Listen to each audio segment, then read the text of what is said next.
اردو کور کے معزز دوستوں، میں ہوں ماجد ملک اور آپ تمام دیکھنے اور سننے والوں کو السلام علیکم۔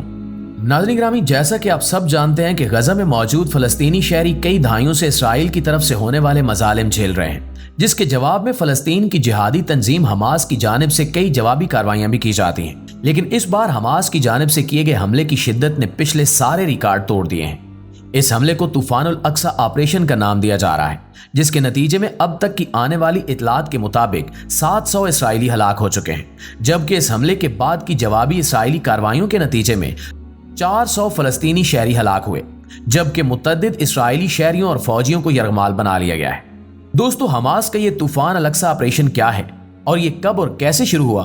حملے کے بعد سے لے کر اب تک دونوں ملکوں کی کیا صورتحال ہے اور یہ معاملہ آگے کتنی شدت اختیار کرنے جا رہا ہے؟ آج کی اس ویڈیو میں ہم یہی سب کچھ ڈسکس کریں گے۔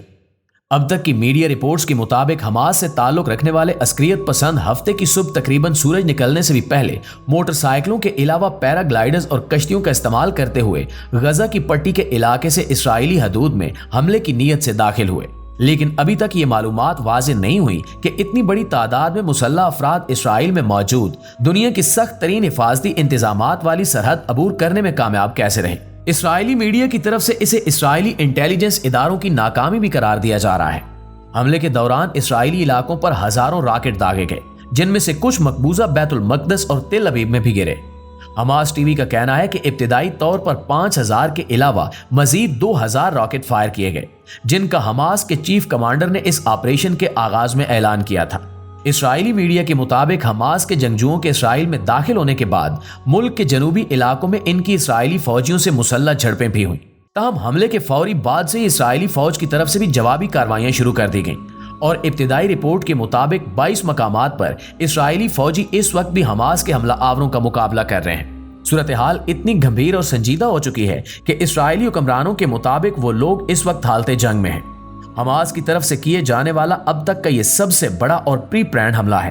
اس سلسلے میں غزہ کے قریب واقع اسرائیلی آبادیوں میں مقیم افراد نے اسرائیل کے مختلف نیوز چینلز کو فون پر بتایا کہ عسکریت پسند ان کے قصبوں اور دیہاتوں میں بھی گھس آئے ہیں اور وہ اپنے مکانات میں محصور ہو کر رہ گئے ہیں۔ انٹرنیٹ پر موجود غزہ سے 1 میل کے فاصلے پر واقع سیدیروت نامے قصبے کی ایک ویڈیو میں مسلح فلسطینی نوجوانوں کو اسرائیلی فوجیوں سے فائرنگ کا تبادلہ کرتے ہوئے دیکھا جا سکتا ہے۔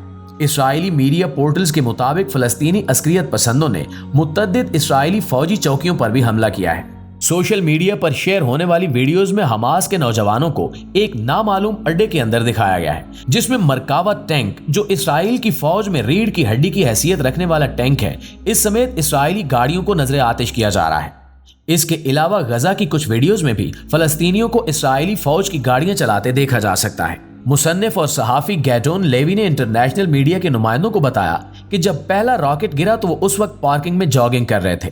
حملے کے نتیجے میں ہونے والا شور شرابہ دل دہلا دینے والا تھا۔ انہوں نے کہا کہ حملوں کے بعد جب وہ گھر سے باہر نکلے تو تمام سڑکیں ویران تھیں۔